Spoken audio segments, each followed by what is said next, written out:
Ganpati Bappa Morya. Hello friends, rock with mom Niharika. मैं इस समय लंदन में हूँ और अपने बेटे बहू के पास हूँ। उन लोगों ने अभी ये वाला घर शिफ्ट किया, अभी कर ही रहे हैं, पूरा घर शिफ्ट भी नहीं हुआ है। अभी भी पुराने घर का भी पोजीशन है, नए घर का भी पोजीशन है और नए घर में सामान हम लोग ला रहे हैं। 1-2 दिन में खाली कर देना है पुराना वाला घर। और मैंने इन लोग की शादी के पहले मनौती मानी थी कि मैं बप्पा को इनके घर में भी ले आ करके स्थापित करूंगी और फिर उनका विसर्जन करूंगी। तो इस बार मैंने यहाँ पर गणपति को बनाया, घर पे ही बनाया। पिछले 3 साल से मैं अपने यहाँ बना रही थी और इस बार इन लोग के यहाँ बनाया है, स्थापित भी किया है। और इनके लिए, भगवान के लिए मैंने मोदक बनाए हैं घर पर और बिना सांचे के बनाए। सबसे अच्छी बात ये है, पर अच्छे से बने हैं। तो मैंने सोचा कि इसकी रेसिपी मैं आपके साथ भी शेयर कर दूं। सांचा ना हो तो आप बिल्कुल मत परेशान होइएगा कि मोदक कैसे बनेगा। बप्पा की कृपा से बिना सांचे के भी बहुत प्यारा मोदक बनेगा। तो आइए हम लोग बप्पा के लिए मोदक तरीके से मोदक बनाए मैंने और बहुत स्वादिष्ट बने। तो इसके लिए सबसे पहले एक नई नकोर बिटिया के लिए लिया है ये कढ़ाई, क्योंकि वो जा रही कैम्ब्रिज यूनिवर्सिटी MBA करने के लिए, तो उनके गृहस्थी जमानी है वहाँ पर। तो उसका नई कढ़ाई में मैंने देसी घी डाला है, करीब 1 छोटा चम्मच, 1.5 छोटा चम्मच। बहुत ज़्यादा घी भी नहीं चाहिए, बाद में भी थोड़ा सा घी हम लोग डाल लेंगे। तो आप मान लीजिए 2 चम्मच डाल लीजिएगा देसी घी और उसको थोड़ा पिघल जाने दीजिएगा। देसी घी को गर्म करने की ज़रूरत नहीं रहती, क्योंकि गर्म कीजिएगा तो वो तुरंत ही जलने भी लगता है। तो बस उसको पिघलने देना है और उसके बाद इसमें हम लोग बेसन डालेंगे। पापा को बेसन के लड्डू, बेसन के मोदक बहुत पसंद होते हैं, तो हम लोग बेसन से ही बना रहे हैं। और ये मैं 5-6 छोटे चम्मच से बेसन डाल रही हूँ, करीब 2 बड़े चम्मच बेसन आप मान सकते हैं। बेसन डाल करके हम लोग इसको धीमी आंच पर भूनेंगे। आंच बहुत तेज़ मत रखिएगा, नहीं तो बेसन अच्छा सा भुनेगा भी नहीं और वो जलने पहले लगेगा। तो इसलिए आपको ध्यान रखना है कि आंच आपको कम रखनी है। तो बीच में आपको अगर घी कम लगेगा तो घी और डाल लीजिएगा। देखिए इस तरीके से फ्लोई होना चाहिए। बेसन जो आपका घी के साथ रहेगा वो थोड़ा सा फ्लोई रहेगा तो ज़्यादा अच्छा बनेगा। और अब इसमें मैं खोआ डाल रही हूँ फ्रेंड्स। तो खोआ मैं बनारस से भून करके ले आई थी, क्योंकि यहाँ पर तो लंदन में खोआ मिलता नहीं है ना। तो मैं बनारस से ही ले आई और थोड़ा सा भून के लाई ताकि वो ख़राब ना होने पाए। और उस खोए को मैंने डाल दिया है। तो करीब ये आप मान सकते हैं कि 1 बड़ा चम्मच भुना हुआ खोआ मैंने डाला है। आप अगर फ्रेश खोआ लीजिएगा तो आप उसको हल्का सा भून करके, बहुत लाल नहीं करना है, सफ़ेद ही रखना है, लेकिन हल्का सा भून देना है। और चूँकि मैं पहले से भून के लाई हूँ, बनारस से भून करके लाई हूँ, तो ये जमा हुआ है। तो मैंने इसको डाल दिया है कढ़ाई में। अब ये जैसे जैसे गर्मी पाएगा वैसे वैसे ये पिघलता जाएगा और अलग अलग हो जाएगा, अपने नेचुरल शेप में आ जाएगा। तो इसको हम लोग थोड़ा सा स्पैचुला से पीट पाट भी देंगे ना, तो और आसानी से हो जाएगा। गैस की आंच इस समय कम रखिएगा ताकि कोई भी चीज़ जले नहीं। बेसन बहुत आसानी से जल जाता है फ्रेंड्स, और फिर उसका टेस्ट बहुत ही ज़्यादा ख़राब हो जाता है। तो बिल्कुल ध्यान देना है कि बेसन जलने ना पाए और आराम से आपका खोआ मिलाने का काम अच्छे से आसानी से हो जाए। तो देखिए अब ये करीब करीब खोआ मिल चुका है, कोई कोई एक आध जगह रह गया, उसको भी हम लोग पीट पाट करके मिला देते हैं।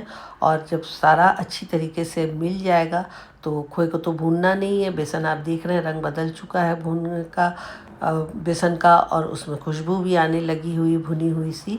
तो बेसन भुन चुका है। इसको हम लोग थोड़ा सा बीच में जगह कर लेते हैं, गैस की आंच कम कर लेंगे और उसके बाद बीच में जगह कर देंगे ताकि हम लोग यहाँ पर कुछ और चीज़ डाल पाएँ भूनने के लिए। तो ये देखिए कितना अच्छा सा बेसन और खोआ आपस में मिल चुका है। अब जगह कर लेते हैं बीच में, इस तरीके से साइड कर दीजिए बेसन को। और बीच में जगह करने के बाद हम लोग इसमें डालेंगे आधा छोटा चम्मच हल्दी पाउडर। तो इससे कलर अच्छा आएगा और देखने में सुंदर लगेगा। भगवान को पीली चीज़ें चढ़ाने में भी अच्छा लगता है ना, तो हल्दी शुभ भी होती है। तो हल्दी थोड़ी सी डाल देंगे तो ये अच्छा लगेगा। हम लोग का मोदक जो बनेगा वो खूब सुंदर से रंग का बनेगा। तो इसको, हल्दी को भूनना ज़रूरी होता है, क्योंकि हल्दी कच्ची होती है तो बिल्कुल भी टेस्टी नहीं लगती है। महक भी उसकी नहीं अच्छी लगेगी और खाने में भी नहीं अच्छा लगेगा। तो इसी को बीच में गरम पैन में ही हम लोग चला चला के हल्दी को भून लेंगे। और जब लगेगा कि हाँ हल्दी भुन गई है तो उसको पूरे के साथ अच्छी तरीके से बेसन के साथ मिला दीजिए। इसके बाद इसमें डालेंगे आधा कप दूध। पानी नहीं डाल रही हूँ। अगर आपको दूध नहीं आपके पास अवेलेबल है तो आप पानी डाल सकते हैं, लेकिन फ़िलहाल मैं इसमें दूध डाल रही हूँ। और इसके साथ ही हम लोग डाल देंगे चीनी। तो चीनी करीब 1 डेढ़ बड़ा चम्मच चाहिए। अगर आपको ज़्यादा मीठा बनाना है तो आप अपने हिसाब से चीनी डाल लीजिएगा। मैंने बहुत ज़्यादा चीनी नहीं डाली है, थोड़ा कम मीठाई में बनाने वाली हूँ। तो चीनी हम लोग डाल लेते हैं और उसके बाद गैस की आंच को बढ़ा लेंगे और इसको तेज़ आंच पर चलाते हुए पका लेंगे पूरी तरीके से, ताकि ये अच्छा सा पक भी जाए और सूख भी जाए। तो आपको लगातार इसको अब चलाते रहना होगा, जिससे गुठलियाँ भी नहीं पड़ेंगी और ये अच्छा सा पक जाएगा, भुन जाएगा और सूख जाएगा। तो लगातार चलाइएगा, नहीं तो बेसन में गुठली बड़ी आसानी से पड़ जाती है।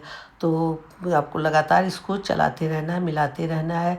साइड्स में पानी इकट्ठा होता रहेगा तो उसको ध्यान दीजिएगा कि पानी पूरे में आपको बार बार मिला लेना है, जिससे कि बेसन अच्छी तरीके से पक जाए, एक सा पके, एक सार होकर के पके। तो ये देखिए, ये धीरे धीरे करते करते चलाते चलाते ही सूखने लगेगा। आपको लग रहा होगा कि हलवा जैसी ही रेसिपी है, तो हाँ सही बात है, हलवे जैसी ही रेसिपी है, थोड़ा सा डिफरेंस है इसमें। और आप इसको चाहिए तो हलवे की तरह भी चढ़ा सकते हैं, भगवान को भोग चढ़ा सकते हैं, प्रसाद के रूप में खा सकते हैं। लेकिन यहाँ पर हम लोग इसको मोदक की तरह से बनाने वाले हैं। तो सबसे पहले इसको चलाते हुए पहले सुखा लेंगे, बप्पा का नाम लेते रहेंगे, क्या कि बप्पा हम लोग की हमेशा हम हर मनोकामना पूरी करें। इसी तरीके से हम लोग बार बार बप्पा को अपने घर बुलाएं और बार बार बप्पा के लिए तरह तरह के भोग प्रसाद बना करके चढ़ा पाएँ और भगवान की कृपा से हम लोग हमेशा सुखपूर्वक रहें। तो इस तरीके से देखिए, बनाते बनाते बातों बातों में ही ये अच्छा सा सूख गया है। और अब इसको हम लोग एक प्लेट में पलट लेंगे और उसके बाद स्पैचुला से फैला भी देंगे, ताकि ये थोड़ा ठंडा हो जाए। तो ये देखिए, मैंने स्पैचुला से इसको फैला भी दिया है। इसको थोड़ा ठंडा होने देते हैं, बहुत ज़्यादा ठंडा मत कीजिएगा, नहीं तो फिर इसको मोदक की तरह लपेटने में दिक्कत होने लगेगी। बस इतना कि आप हाथ से इसको उठा पाएँ और गोल गोल कर पाएँ, उतना ठंडा होने दीजिए। अब हथेली पे लगा लीजिएगा देसी घी और एक लड्डू के साइज़ का मटेरियल ले लीजिए और उसको पहले लड्डू की तरह ही लपेट। आप इसको लड्डू की तरह भी बना के भगवान को चढ़ा सकते हैं। हमारे यूपी बिहार में तो गणेश जी को लड्डू ही चढ़ता है। दरअसल मोदक अब बनने लगा है, लेकिन पहले तो लड्डू ही चढ़ता था। तो लड्डू की तरह बना के फिर इसको उंगलियों की मदद से ना मोदक का शेप दे दीजिए। तो बिना सांचे के भी आप देखिएगा कि कितने आराम से मोदक बन जाते हैं। ये देखिए, इस तरीके से कितना अच्छा सा मोदक बन गया, ना कोई सांचा ना कुछ है, ना एकदम अच्छा सा मोदक बन गया है। तो इसी तरीके से हम लोग बाकी मोदक भी बना लेते हैं। और ये थोड़ा सॉफ्ट सॉफ्ट सा है, तो ये बड़े आराम से शेप में आ जाएगा। तो ये देखिए, अच्छा सा मोदक बन गया। इसको हम लोग रख लेते हैं एक प्लेट में और इसी तरीके से हम लोग बाकी मोदक भी बना लेंगे। सारे मोदक बनाने के बाद इसके ऊपर खूब महीन कतरा हुआ काजू छिड़क दीजिए। और साथ में मैं लगाने जा रही हूँ, बगीचे से तोड़ करके गुलाब के फूल मैं ले आई हूँ भगवान को चढ़ाने के लिए। तो उसी में से एक गुलाब में से मैं इसकी पंखुड़ियाँ निकाल करके इनको लगा दूँगी, एक एक करके एक एक मोदक पर। गुलाब भी बड़ा स्पेशल है, यहाँ पे फ़र्क तरह का है, बिल्कुल बंद सा है, फूला हुआ है, लेकिन उसकी पंखुड़ियाँ बिल्कुल अंदर की ओर हैं। तो बहुत ही सुंदर दिख रहा है। तो गुलाब की एक एक पंखुड़ी हम लोग सब मोदक पे लगा देंगे और उसके बाद इसको भगवान को समर्पित कर देंगे। तो आपने देखा कि कितनी आसानी से ये मोदक बन गए। मोदक का सांचा भी नहीं था और यहाँ पे अभी मेरी आदत भी नहीं इस किचन की, तो किचन भी डिफरेंट था, लेकिन फिर भी सब कुछ भगवान की कृपा से बहुत सुंदर बन गया। क्योंकि वैसे मुझे लगता है कि भगवान के लिए कुछ प्रसाद बनाइए ना, तो वो अच्छा बनता ही है। शायद उसमें भगवान की एनर्जी आ जाती है, तो अच्छा और स्वादिष्ट भी बनता है और आपके बिल्कुल मन लायक भी बन जाता है। जैसा आप चाह रहे होते हैं ना कि भगवान को हम ये चीज़ चढ़ाएंगे, वो बन ही जाता है अपने आप से उसी तरीके का। तो आप भी फ्रेंड्स बनाइएगा ये बिना सांचे का मोदक, बहुत ही अच्छा बनेगा और आपको बहुत प्रसन्नता मिलेगी। गणपति बप्पा आपकी सभी मनोरथ पूर्ण करें, इसी शुभकामनाओं के साथ फिर मिलते हैं अगले वीडियो में। गणपति बप्पा मोरया, अगले बरस तू जल्दी आ।